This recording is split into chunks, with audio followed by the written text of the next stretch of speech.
Ela não tem sabedoria, ela não tem nada para ser a líder de um movimento revolucionário. Ele é mais um livro de romance do que um livro de distopia. O que não teria problema se o romance fosse bem desenvolvido. Mas não é muito. Bom dia, boa tarde, boa noite, que já era bom ficar cada vez melhor com a presença de vocês. Eu sou a Bia e esse aqui é o Ressaca Literária. E vamos de mais um vídeo de últimas leituras, minhas últimas leituras do mês de agosto, julho. Eu li muito livro bom, poucos livros ruins, acho que um livro que eu achei realmente ruim e alguns livros medianos. Temos indicações muito boas aqui que vocês precisam ler, vocês precisam ler, tá bom, gente? Então já pega o seu caderninho, já pega o seu escudo pra você anotar essas indicações maravilhosas. E antes de começar, se inscreve no canal se você não é inscrito, ativa as notificações pra você não perder nenhum vídeo do canal. Já curte, por favor, e depois comenta quais leituras minhas você gostou, quais foram as suas últimas leituras, me indica livros também e compartilha esse vídeo, por favor. É muito importante que você compartilhe com seus amigos, me marque no Instagram que você tá vendo. Se você quiser comprar qualquer um desses livros, use o meu link da Amazon que tá aqui embaixo, você me ajuda demais. E também me segue nas redes sociais. Desde o meu último vídeo de leituras, o primeiro livro que eu li foi Acotar, Cor de Espinhos e Rosa, que eu não vou comentar dele aqui, porque eu tenho um vídeo só falando sobre Acotar, como foi a minha experiência com esse livro, qual é o problema real que eu acho que existe nesse livro. Eu dei 1,5 estrelas. Eu não curti muito a escrita, eu não curti a história, eu não curti os personagens. Eu curti muito pouca coisa desse livro, por isso que eu dei 1,5 estrelas. Se você quiser saber melhor sobre o que eu achei, vai lá no vídeo, tá? Porque lá eu explico melhor e eu não vou ficar prolongando o vídeo aqui. Eu tenho 11 livros pra falar, eu já falei dele, então fica com ele. Depois eu li A Very Large Expanse of Sea, da Tahereh Emmafi, que é a mesma autora de Estilhaça-me. Esse livro foi traduzido para o Brasil recentemente, chama O Oceano Entre Nós, é uma tradução bem boa, faz sentido para a história do livro. Eu ouvi esse em audiobook, foi o último audiobook que eu ouvi, tem um tempão que eu não escuto. E assim, o audiobook em si não é muito bom, tá? Eu não gostei muito da narração, mas o livro em si... Gente, eu não acreditei que foi a mesma autora de Estilhaça-me que escreveu esse livro, tá? Porque é um livro totalmente diferente. Nesse livro a gente tem a história da Shireen, que é uma garota muçulmana de 16 anos que mora nos Estados Unidos. Pra quem não sabe, a Tahereh também é muçulmana. Esse livro se passa um pouco depois dos atentados de 7 de setembro lá nos Estados Unidos, 2001. E não é só por isso, mas a Shireen já tá acostumada com os olhares esquisitos na rua, na escola, com os comentários horríveis que ela escuta todo dia, ela tá acostumada com a maldade humana. E depois do atentado, acontece muita coisa pior. Ela e a família dela estão sempre mudando de cidade por causa do trabalho dos pais. Então ela não tem amigos de verdade e ela tem uma barreira muito grande em volta dela porque ela tá simplesmente cansada das pessoas, de como as pessoas tratam ela. Até que ela conhece o Ocean, que é um adolescente privilegiado, branco, que é a primeira pessoa que vê ela atrás do estereótipo dela, sabe? Ele tenta realmente conhecer ela, só que ela não deixa. Então ela tá, tipo, se descobrindo como uma pessoa desejável e se descobrindo que nem todo mundo é mal. E é um livro muito sensível, muito delicado, ao mesmo tempo que a gente vê que ela é só uma adolescente de 16 anos, a gente vê tudo que ela passou. Nossa, o preconceito que essa menina sofre é terrível, é de cortar o coração. E ela tenta se afastar do Ocean porque eles vivem em mundos completamente diferentes, eles têm um oceano entre eles, né, entendeu? E isso assusta muito ela. O livro mostra esse conflito que ela sente dentro dela e no mundo fora, e como ela é uma pessoa normal e como ela é uma pessoa incrível, só que ela não sabe disso, porque o mundo não deixa ela ser incrível do jeito que ela é. Ele é muito bem escrito, eu gostei demais da sensibilidade da Tahereh ao escrever sobre isso. Deve ter sido muito difícil pra ela falar sobre isso. Eu recomendo demais esse livro, ele é muito bom. Eu dei 4 estrelas pra ele. Depois eu li uma coisa absolutamente fantástica do Hank Green, eu li esse em e-book, e já saiu também vídeo no canal falando sobre esse livro, vai lá ver. Eu não vou me prolongar muito, mas eu dei 5 estrelas e favoritei esse livro de tanto que eu gostei. Ele não é nada do que eu esperava que fosse, e ele tem uma escrita muito cativante, ele tem uma história muito diferente e muito bem escrita, sabe? Nada tem ponta solta, tudo tem uma explicação plausível e perfeita, e é muito bom, então vai lá ver meu vídeo. Depois eu li One Last Stop, da Casey McQuiston, que é a mesma autora de Vermelho, Branco e Sangue Azul. Gente, este livro, primeiramente, foca aqui, ó, no tanto de flag que eu coloquei. Esse livro, gente, eu tava muito animada pra esse livro, porque, como vocês sabem, eu virei uma grande fã de Vermelho, Branco e Sangue Azul, e eu queria ver como que ela iria escrever um romance sáfico. E ela não decepcionou, viu? Ela não decepcionou nada. Esse livro é sobre a August. É uma menina de 23 anos que se muda sozinha pra Nova York. Ela tem meio que um segredo. Ela não sabe se comportar no mundo direito. Ela é esquisita, sabe? Porque ela tem um segredo é ali a mãe dela. E é a primeira vez que ela tá morando sozinha, sem a mãe, e fazendo as coisas que ela quer fazer, e ela tem os primeiros amigos dela quando ela muda pra Nova York, e um dia, quando ela tá indo pra faculdade, ela se joga café na roupa, e a roupa dela fica molhada. E uma menina no trem, chamada Jane, entrega o cachecol dela pra cobrir. Elas ficam conversando o caminho todo até a faculdade da August, e todos os dias elas pegam o mesmo trem, o mesmo vagão, e conversam todos os dias, e elas têm uma química muito grande, e elas se gostam. Até que descobre, isso não é spoiler porque tá na sinopse, até que descobre que a Jane, na verdade, ela é uma menina que viveu em 1970. E ela tá presa por um lapso temporal dentro desse trem. E elas têm que descobrir o que aconteceu com a Jane e como tirar ela de lá. Só que ele é muito mais do que isso. Ele é sobre descobrir quem você é sobre descobrir qual o seu lugar no mundo e sobre como a gente escolhe as pessoas que fazem parte da nossa família. Como a gente tem esse poder de escolha de quem a gente quer ter perto da gente. E assim, se você quer ler esse livro em inglês, eu achei ele um pouco complicado. Não porque a escrita é rebuscada, mas eu acho que é porque a Casey McQuiston escreve algumas gírias que a gente que não mora lá e que não tem o costume de falar inglês o tempo todo, pode ser um pouco complicado. Pra mim foi complicado. Eu demorei pra ler esse livro por causa disso, por causa da escrita. Não é ruim, a escrita é maravilhosa. Nossa, gente, a escrita é maravilhosa, como vocês podem ver. A Casey McQuiston, ela entra no seu coração, ela arranca um pedaço fora e fala: um beijo, depois ela devolve. Eu chorei, eu ri, esse livro é muito engraçado, a August é muito engraçada, ela tem um senso de humor muito bom. A Jane é apaixonante, essa menina, nossa senhora, a Jane, gente, a Jane.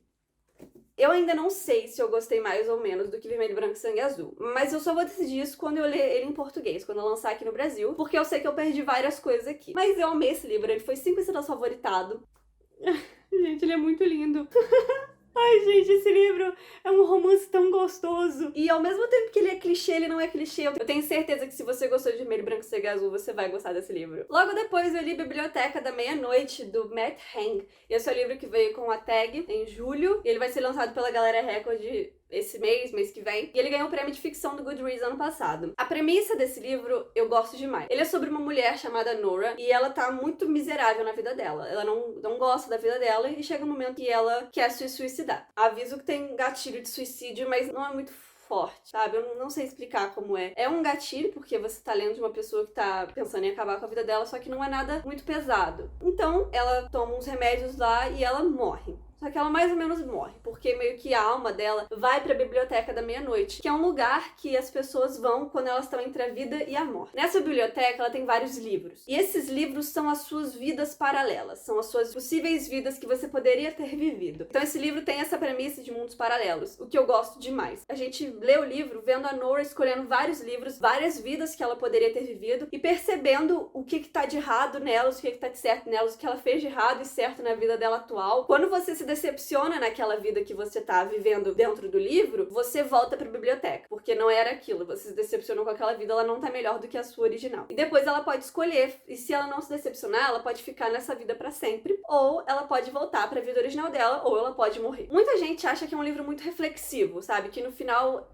explica que a melhor vida que você tá vivendo é essa sua. Não tem outra melhor do que essa que você tá vivendo agora. Mas pra mim não foi isso, sabe? Ao mesmo tempo que eu percebi isso lendo o livro, pra mim ele só é um livro muito divertido, de você ficar vendo a vida paralela da Nora, de você ver o que ela poderia ter sido, onde ela poderia estar, porque eu adoraria saber aonde eu estaria em outras vidas paralelas agora. É uma coisa que eu me divertiria muito fazendo, então eu me diverti muito lendo esse livro, vendo as vidas da Nora. Então pra mim esse livro, ele é mais divertido do que reflexivo. Eu dei 4 estrelas pra ele porque eu me diverti muito lendo ele. Eu fiquei muito entretido o tempo todo enquanto eu li esse livro. Eu indico esse livro exatamente por isso. Ele é gostoso de ler, ele é muito rápido de ler, tem capítulo minúsculo, tem de uma página, esse aqui deve ter 2 páginas. Depois eu finalmente terminei a primeira trilogia de Tilhasme. Eu li Incendeia-me. E eu não sei se eu faço um vídeo pra Incendeia-me ou não. Eu tava fazendo um vlog, só que eu acabei não gravando quando eu terminei o final do livro. Então eu não sei se eu faço um vídeo, se eu termino de gravar um vlog, não sei. Comenta aqui embaixo se você quer que eu fale desse livro melhor. Mas por agora eu preciso dizer que este livro com certeza é o melhor dos 3. Ele é bem melhor escrito do que os 2 primeiros. Ele não tem tanto floreios na fala. A Juliette não me irritou tanto igual ela me irritou nos 2 primeiros livros. Aquela poesia toda e aquela repetição de palavra toda não tem tanto nesse, então ele foi um livro mais gostoso de ler. Eu dei 3 estrelas pra ele.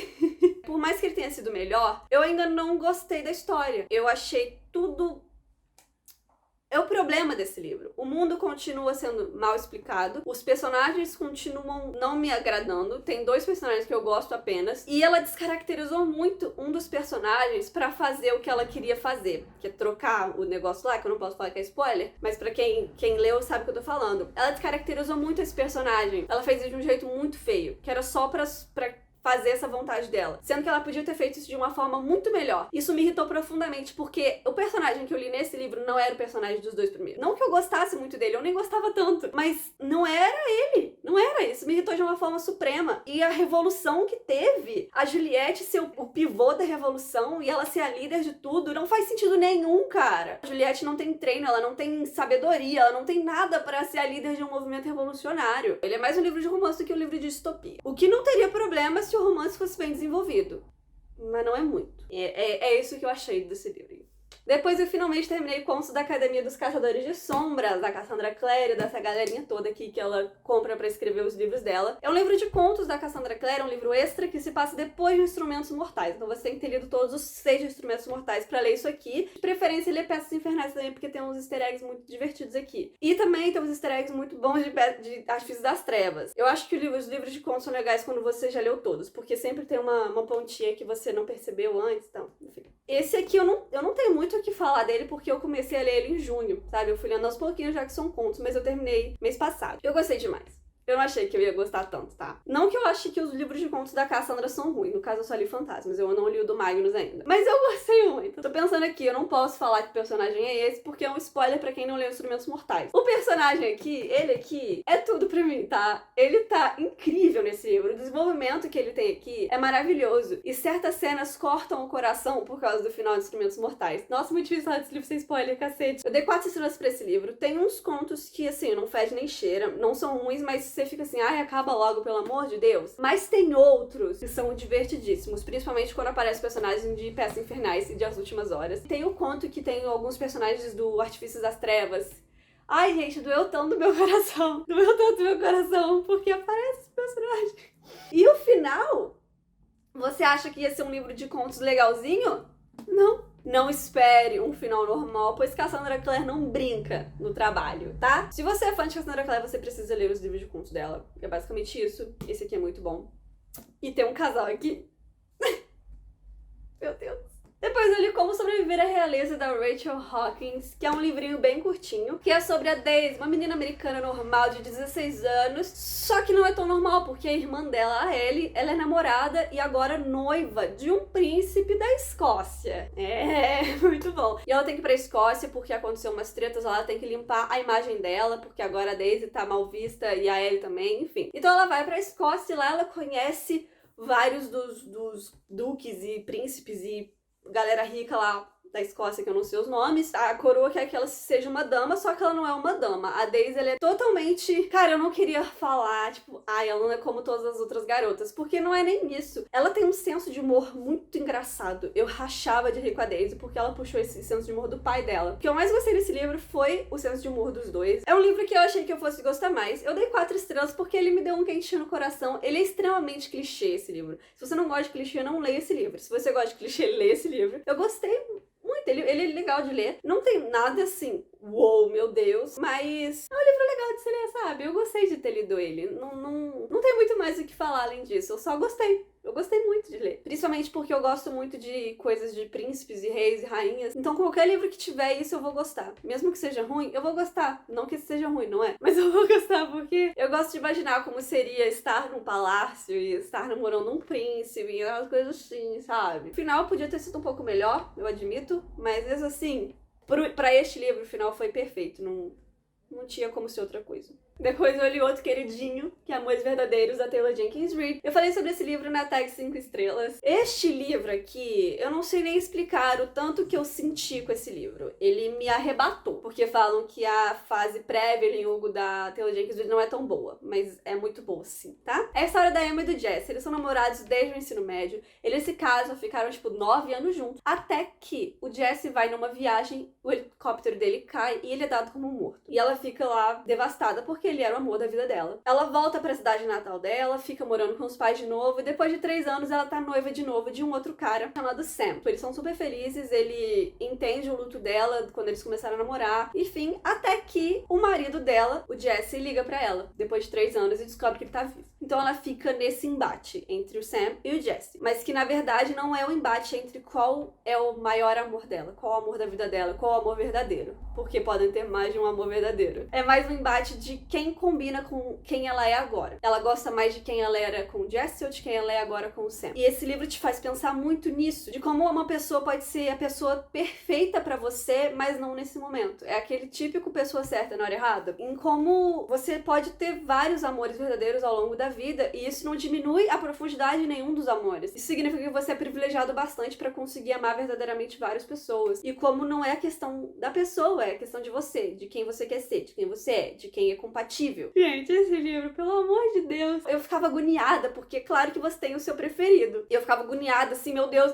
ela tem que escolher quem eu quero que ele escolha, senão ela não... E o jeito que terminou, cara, a Taylor Jenkins Reid, ela é tão sensível nesse livro, eu chorei demais lendo ele. Esse livro me pegou de jeito, tá? Ele me fez refletir de uma forma que eu não sabia, ele me fez refletir sobre coisas que eu nem sabia que eu tinha na cabeça. Ai, eu gostei demais, gente, pelo amor de Deus, leiam esse livro, ele é muito, muito, muito bom, muito bom. Eu dei 5 estrelas favoritado. Ai, tá acabando, falta só 2. Depois eu li Com Amor Simon, da Becca Bertalli. Esse livro, eu li ele agora porque eu precisava de uma coisa meio leve pra ler. Eu não tava conseguindo ler direito. Esse livro, ele é sobre a história do Simon. Ele tem trocado e-mails com uma pessoa anônima, de forma anônima, que é da escola dele, que também é gay. Os dois são gays, e eles não conhecem mais ninguém gay, assim, na escola deles, porque esse livro se passa há um tempinho. E eles, tipo, eles se gostam muito, eles falam de coisas da vida um do outro, só que eles não sabem quem eles são. E é isso, aí acontece várias coisas aqui no livro. É um livro, assim, eu gostei bastante, eu dei 3 estrelas e meia. Ao mesmo tempo que ele é super fofo e super interessante de ler, ele é super rápido de ler, você quer saber o que tá acontecendo o tempo todo, o que vai acontecer depois. A Becca Bertalli criou uma trama muito legal para jovens gays adolescentes, mas a escrita não é uma escrita que me agrade muito. Quando eu tava lendo, eu tava assim, nossa, isso é muita frase curta, sabe? Uma frase de 3 palavras e ponto, e depois outra de 4 e ponto final, e eu não gosto muito disso. O Otávio, do Palco de Leituras, falou assim, a Becca Bertalli, ela escreve como se o leitor fosse burro. É por isso que eu não gosto dos livros dela. E é verdade. Eu percebi, eu já tinha percebido isso, só que eu não tinha colocado um nome pra isso. É por isso que eu dei 3 estrelas e meia. É um livro bom, mas a escrita é fraca. Isso tira muito da vivência do livro pra mim, sabe? Se a escrita for fraca, eu não vou me conectar tanto com os personagens. Tanto que eu não me conectei com os personagens, porque a escrita é fraca. Mas a história é divertida. Gente, depois eu li Aurora Ascend, da Amy Kaufman e do Jay Kristoff, que foi lançado pela Rocco mês passado. A primeira coisa eu falei, nossa, que capa perfeita. Depois eu vi que era um sci-fi. E eu acho que eu nunca li sci-fi na minha vida. Ele se passa em 2300. O mundo não é só o mundo, é o universo. Sabe como a gente tem um mundo agora? É o mundo só que de universo. Tem vários sistemas solares, tem várias galáxias e todas elas são interligadas porque agora a tecnologia tá brilhante e tem vários alienígenas, tem vários seres que cooperam um com o outro. E é assim, e tem uma Nações Unidas, que é a Legião Aurora. É o que tenta manter a paz entre as espécies, entre os mundos, entre as galáxias. Não dá pra falar que é a história do Tyler,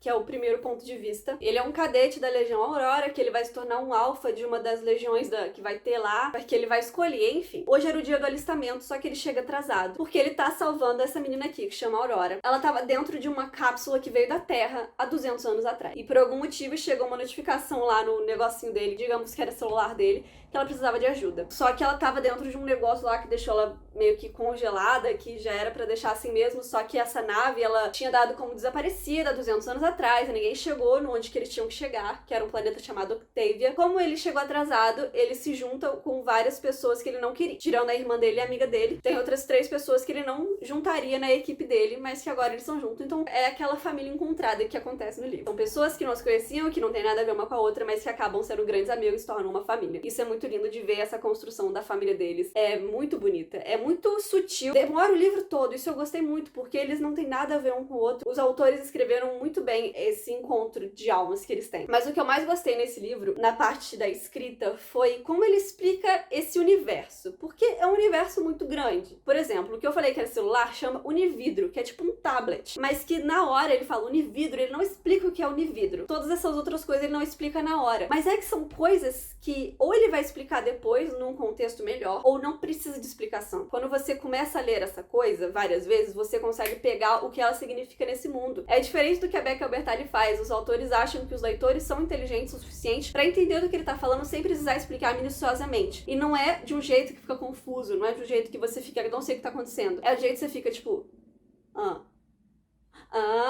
é muito rápido, você consegue pegar rápido o que tá acontecendo, como funciona esse universo aqui. Isso eu achei brilhante, é uma coisa muito difícil de fazer, muito difícil, mas eles conseguiram fazer muito bem. E os personagens são muito legais, eu gostei de todos os personagens, são os 7 do grupinho lá. E a história, gente, muitas reviravoltas. Tem gente que fala que lembra um pouco Skyward do Brandon Sanderson, só que eu nunca li Skyward. Se você leu Skyward, me fala sobre o que se trata aí, porque eu não sei. É muito bom, tá? Tem o... Nossa, o post do livro é muito legal, eu tô louca pra ler, eu acho que vai ser uma trilogia. Eu tô muito feliz porque é muito bom. E vocês precisam ler. Eu dei 4,5 pra esse livro. Eu só não dei 5 estrelas porque tinha hora que eu não queria continuar lendo. Que eu tava tipo assim, principalmente na primeira metade. Depois da segunda metade é tiro, porrada e bomba. É muito bom, você não consegue parar de ler. E essas foram as minhas últimas leituras, gente. Espero que vocês tenham gostado delas. Comenta aqui embaixo qual delas você já leu, quais delas você mais gostou, quais delas você acha interessante. Por favor, comenta, é muito importante. Não esqueça de curtir o vídeo, de se inscrever no canal caso você não seja inscrito. Muito obrigada por ter assistido, gente. Um beijo e tchau!